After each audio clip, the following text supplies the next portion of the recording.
Let's break down the NBA's gambling crisis because on Thursday morning, 30-plus individuals were charged across two separate federal indictments, including Blazers head coach Chauncey Billups, guard Terry Rozier, and former NBA player Damon Jones. There were tens of millions of dollars of fraud involved here in what was a sprawling, multi-year, multi-state investigation. So let's get into that as a little bit of a facts here on what you got to know here. There's, first of all, two elements: a sports betting manipulation aspect and a rigged poker ring. And let's start with the sports betting manipulation here, which the NBA has called Operation Nothing But Bet. Pretty good name. Got to give him credit for that. And the betting here involved four NBA teams: the Hornets, the Blazers, the Lakers, and the Raptors. We already know about Jontay Porter. He was banned for life. The FBI said in this press conference today that he was threatened by the Mafia to participate because of his gambling debt. The defendants in this case are Eric Ernest, Marvez Farley, Shane Hennon, De Niro Laster, Damon Jones, a former NBA player and coach, and Terry Rozier, a current NBA player. Other co-conspirators were previously charged for their roles in the scheme, including former NBA player Jontay Porter.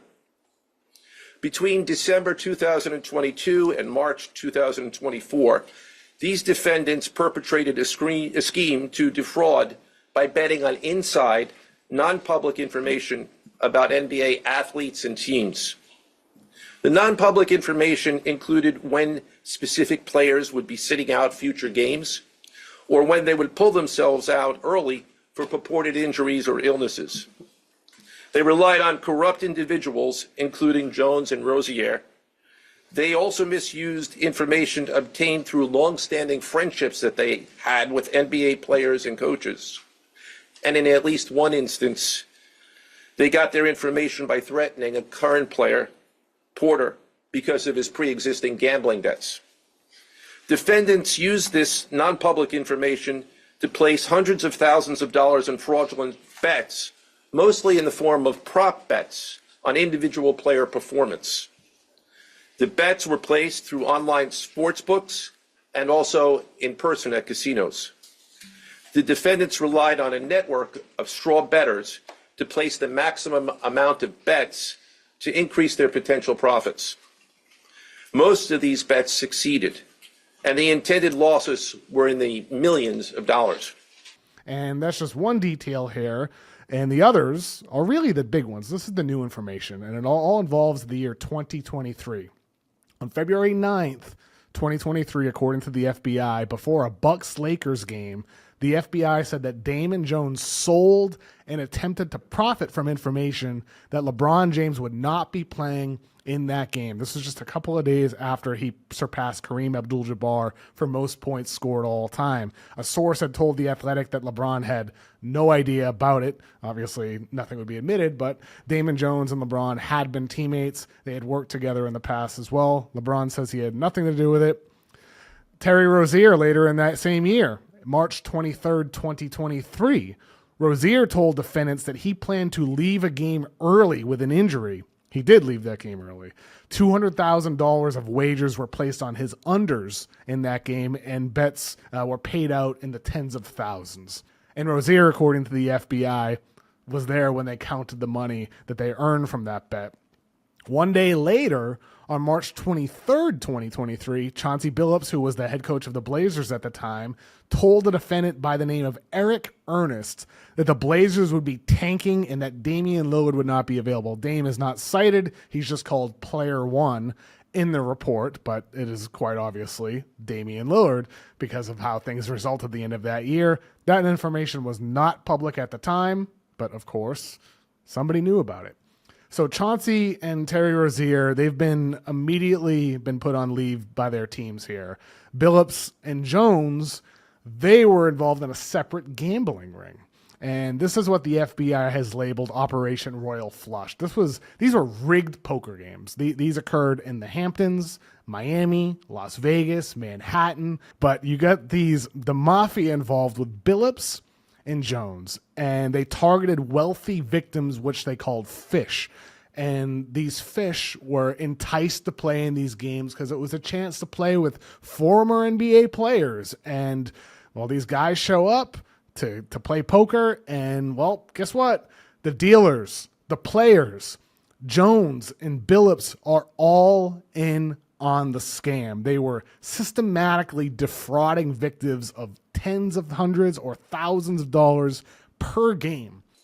These defendants, which include former professional athletes, used high-tech cheating technology to steal millions of dollars from victims in underground poker games that were secretly fixed.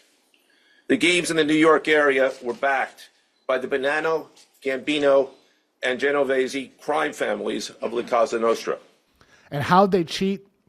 According to the FBI, they use advanced wireless tech and tools that were supplied by co-defendants in exchange for profit shares. And so the FBI said at one point there was a victim who was robbed at gunpoint, and that's because they needed to get their hands on a rigged shuffling machine. And this shuffling machine also scanned decks. It predicted hands. It sent data to an offsite operator, and then that info was relayed via cell phone to a table. A quarterback was the name of the person at the table, who then signaled to the other people what was going to be done. There were hidden cameras and poker chip trays to read cards. There's contact lenses or eyeglasses used to detect pre-marked cards. There was an x-ray table designed to view face-down cards. And Chauncey Billups and Damon Jones were involved in this business. So the FBI, they've been working on this investigation now for multiple years, and they say victims have lost over $7 million. One of them lost $1.8 million.